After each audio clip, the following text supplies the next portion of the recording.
2018 അബ്ദുൾ മനാഫ് എന്ന് പറയുന്ന ഒരു IT പ്രൊഫഷണൽ കൊച്ചിയിൽ ഏകദേശം 200 സ്ക്വയർ ഫീറ്റിൽ 8 പേർക്ക് ഇരുന്ന് ജ്യൂസ് കുടിക്കാവുന്ന രീതിക്ക് ചെറിയൊരു ഷോപ്പ് തുടങ്ങി.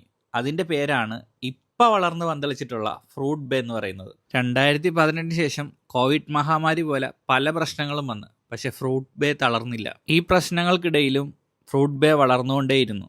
ഇപ്പം എവിടെ പോയാലും ഫ്രൂട്ട് ബേ ഒരു ഔട്ട്ലെറ്റ് മസ്റ്റാണ്. ഞാനിത് പറയാൻ കാര്യം ഇതെല്ലാവർക്കും ഒരു മോട്ടിവേഷണൽ സ്റ്റോറി ആയിരിക്കും. ഞാനിതിപ്പോൾ എന്തിനോടെ പറഞ്ഞു എന്ന് ചോദിച്ചാൽ സത്യത്തിൽ പറയേണ്ട കാര്യമൊന്നുമില്ല, പക്ഷേ ഇതൊരു മോട്ടിവേഷണൽ സ്റ്റോറി ആണല്ലോ. 2018 അബ്ദുൾ മനാഫിൻ്റെ സ്ഥാനത്ത് നമ്മൾ ആരെങ്കിലും ആയിരുന്നെങ്കിൽ ഇത് പ്ലാൻ തുടങ്ങുമ്പോഴേ നാട്ടുകാർ പറഞ്ഞേനെ 200 സ്ക്വയർ ഫീറ്റിൻ്റെ കടയൊക്കെ തുടങ്ങിയിട്ട് എന്ത് കിട്ടാനാണെന്ന്.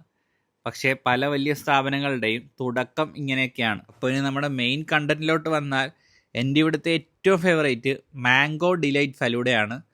അതിന് 160 രൂപയാണ് വില വരുന്നത്. പിന്നെ ഈ ഫ്രൂട്ട് ഷോട്ട്സ് ഉണ്ട്. ഫ്രൂട്ട് ഷോട്ട്സിന് ഞാൻ അത്ര വലിയൊരു ആരാധകനൊന്നും അല്ല, പക്ഷേ ഹെൽത്തി ചോയ്സ് എടുക്കുന്നവർക്ക് ഫ്രൂട്ട് ഷോട്ട്സ് ഒരു ബെസ്റ്റ് ഓപ്ഷനാണ്. അപ്പോൾ it's me Sangeeth Lal signing of.